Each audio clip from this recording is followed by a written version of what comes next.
नीलम, क्या बात है? मैं तुम्हें सुबह से देख रहा हूँ, तुम बहुत उदास उदास लग रही हो और हर काम को गुस्से में कर रही हो। ऐसा कौन सा आसमान टूट पड़ा है तुम पर?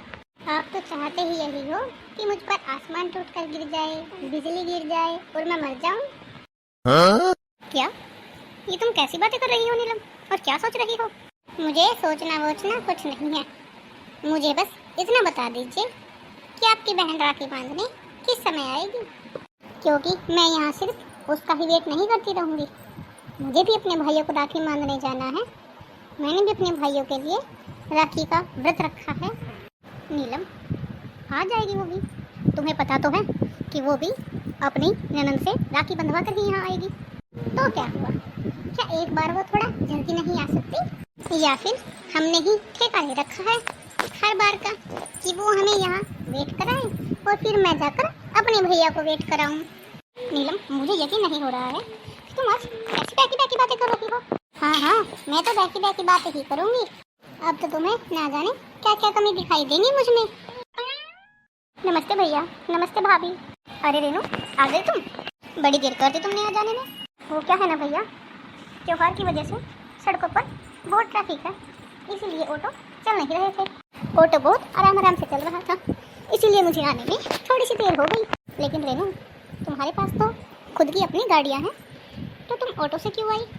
वो क्या है ना भैया कि गाड़ी सर्विस के लिए गई है। बहुत दिनों से गाड़ियों की सर्विस नहीं की पाई थी। अगर तुमने गाड़ियों की सर्विस नहीं करवाई थी तो जीजा जी को बोल दिया होता, वो छोड़ जाते। या उनकी भी गाड़ी सर्विस के लिए गई हुई है? हाँ भाभी, उनकी भी गाड़ी सर्विस के लिए गई हुई है। अरे भाभी, क्या आप किन बातों को लेकर बैठ गई हो? इतनी दूर से मैं अपने भैया को राखी बांधने के लिए आई हूँ और आप हो कि मुझे बातों में उलझा रही हो। मुझे राखी तो बांध लेने दो। अरे हाँ रेनू, आओ बैठो। लो भैया, मैंने आपको राखी बांध दी है। अरे नीलम, तुम कहाँ जा रही हो? मुझे कुछ काम है, तुम 2 मिनट रुको, मैं भी आती हूँ। लेकिन ऐसा भी क्या काम है जो तुम हम दोनों को बीच में अकेला छोड़कर जा रही हो? कहा ना तुम्हें बहुत ज़रूरी काम है। अगर ज़्यादा ज़रूरी ना होता तो नहीं जाती। आपने अपनी बहन से राखी तो बंधवा ली, अब इन्हें राखी बांधने का गिफ्ट भी दे दो। भाभी, क्या बात है, जब से मैं आई हूँ देख रही हूँ कि आप मुझसे नाराज़ हो, ठीक से बात भी नहीं कर रहे। अरे, मैं आपसे नाराज़ होने की गुस्ताखी कैसे कर सकती हूँ? नाराज़ तो अपनों से हुआ जाता है ना दीदी, गैरों से थोड़ी ना। और आप कब से हमें अपना समझने लगी?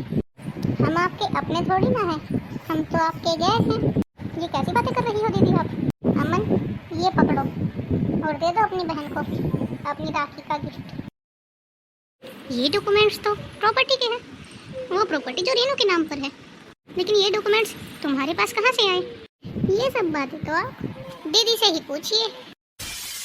रेनू, क्या है ये सब? ये डॉक्यूमेंट्स दीदी ने उस बैंक में जमा किए थे जहाँ से दीदी ने अपना मकान गिरवी रखकर लोन लिया था। लेकिन ये बात तुम्हें कैसे पता चली? जिस बैंक में दीदी ने अपना मकान गिरवी रखकर लोन लिया है, उस मकान में मेरी फ्रेंड मैनेजर है। वो हमारी शादी में भी आई थी और उन्होंने दीदी को अच्छी तरह से देखा था और पहचान लिया था। इसलिए उन्होंने फ़ौरन कॉल करके मुझे बता दिया और मुझे वहाँ पर बुला लिया। लेकिन तुम मुझे छुड़ा कर कैसे लाई? आपने जो मेरे नाम पर और बच्चों के नाम पर एफडी करवाई थी वो हमने तुड़वा दी है। और आपको पता है कि आज दीदी ऑटो से क्यों आई है? क्यों? क्योंकि इनकी गाड़ी सर्विसिंग के लिए गई है। जी नहीं, क्योंकि इन्होंने अपनी गाड़ियाँ बेच दी हैं। रेनू, क्या है ये सब? तुमने हमें बताया क्यों नहीं? भैया, मैं आपको क्या बताती, इनको बिजनेस में इतना लॉस हुआ है कि हमें अपना मकान, गाड़ी, जेवर सब कुछ गिरवी रखना पड़ा। अब हमने दोबारा बिजनेस में पैसा लगाया है, तभी तो। अगर आप हमें अपना समझती तो शायद अपनी प्रॉब्लम्स हमसे शेयर करती, लेकिन आपने तो हमें 1 मिनट में पराया बना दिया। दीदी, अगर आप चाहती तो हमसे थोड़ी बहुत हेल्प तो मांग ही सकती थी ना। लेकिन नहीं, आपको तो महान बनने का शौक था। आप क्यों हमसे कुछ मांगने लगी और क्यों आप हमें बताने लगी? आप हमें पराया समझती है ना।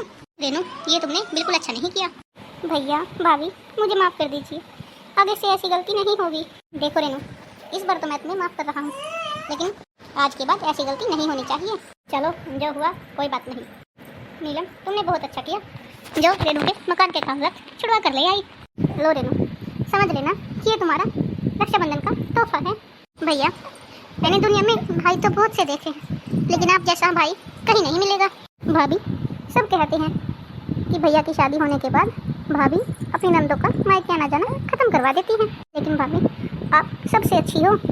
देखो दीदी, हम तो यही चाहते हैं कि आप हमेशा खुश रहो, सुखी रहो।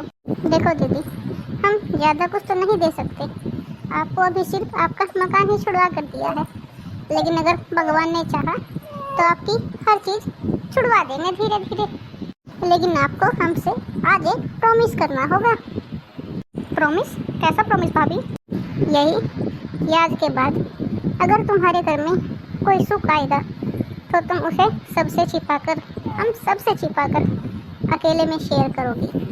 लेकिन अगर कोई विपत्ति और कोई दुख आया तो तुम सबसे पहले हमें बताओगी, हमारे साथ शेयर करोगी।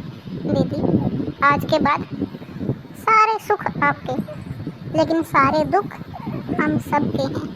आपके दुख आपकी अकेले के नहीं, हम सबके दुख हैं। भाभी आप दुनिया की बेस्ट भाभी हो। आपने हमारा कर्ज छुड़वाने के लिए आपने अपनी लाइफ टाइम की पॉलिसी भी ख़त्म करवा दी। अरे दीदी पैसों का क्या है, पैसे तो आते जाते रहते हैं, लेकिन घर एक बार चला जाए तो दोबारा नहीं आता। घर बार बार नहीं बनते।